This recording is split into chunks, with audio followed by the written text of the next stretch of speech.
ولا تقولوا لمن يقتل في سبيل الله اموات بل احیاء ولکن لا تشعرون۔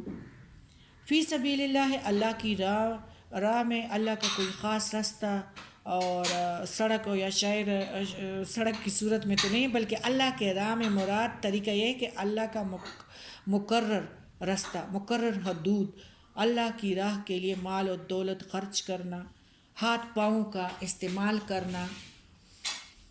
اب ان مواقع و حالات کا ذکر شروع ہوتا ہے جہاں صبر کی ضرورت ہوگی۔ یہ ہر شخص کو پیش آتے جو حق کی راہ پر چل رہا ہو اور دوسروں کو اس کی دعوت دے رہا ہو۔ ان تکلیفوں اور مصیبتوں کے بغیر اچھے برے آدمی میں تمیز نہیں ہو سکتی۔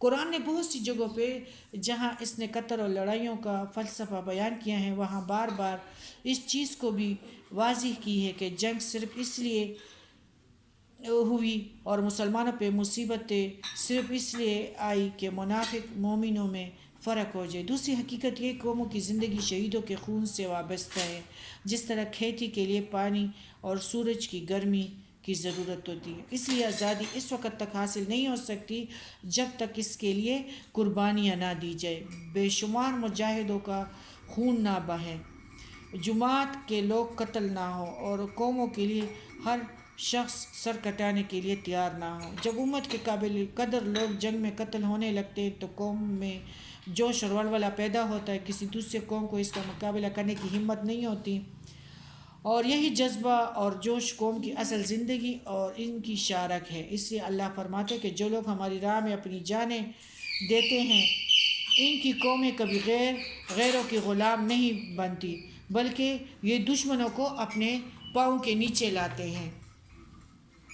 کیا اطاعت رسول اور اطاعت اللہ والے کیا ہوتے ہیں؟ ان کے دشمن ان کے پاؤں کے نیچے آتے ہیں۔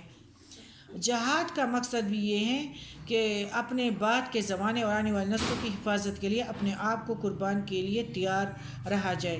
ظاہر ہے کہ کوئی عمل ایسا نہیں جو اس سے زیادہ سچی اور بے لاگ انسانی خدمت اور اپنی نسل کی حفاظت کے لیے جذبات کا مجموعہ ہو۔ اس لیے ضروری ہے کہ اس فعل کا اجر بھی دائمی ہو، ہمیشہ قائم رہنے والا۔ اس آیات میں اللہ تعالیٰ نے بتایا کہ جب حق کبھی ختم نہیں ہو سکتا تو یہ کیسے ہو سکتا ہے کہ اس کی راہ میں قربان ہونے والے بڑے جیالے اور بڑے بہادر ہوں گے، اور قربان ہونے والے پر موت طاری ہو تو وہ بھی اللہ تعالیٰ کے راستے سے نہیں ہٹتا اور ہمیشہ زندہ رہتا ہے، کیونکہ شہیدوں سے اللہ تعالیٰ محبت کرتا ہے اور اس کی کروٹیں بھی خود بدلاتا ہے اور ان کو خراب ہونے نہیں دیتا۔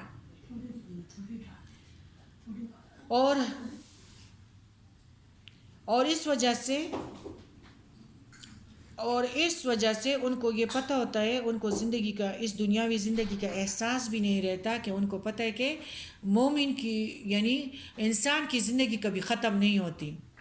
خدا کرے وہ اللہ تعالیٰ کے راستے سے ہو تو وہ تو جہنمی ہیں، آگ میں ہیں، جو اللہ کے راستے والے ہیں تو ادھر ان کے لیے سجے ہوئے جنت ہیں۔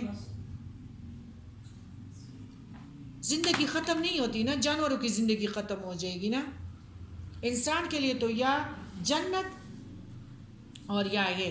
تو اس لیے اللہ تعالیٰ فرماتے ہیں میرے مومنوں کو زندگی کا احساس ہی نہیں رہتا، وہ دنیا کو نہیں چاہتے، وہ آخرت کو چاہتے ہیں، اور جو آخرت کو چاہتے ہیں تو میں ان کو دنیا میں بھی عزت دار کر دیتا ہوں اور آخرت میں بھی۔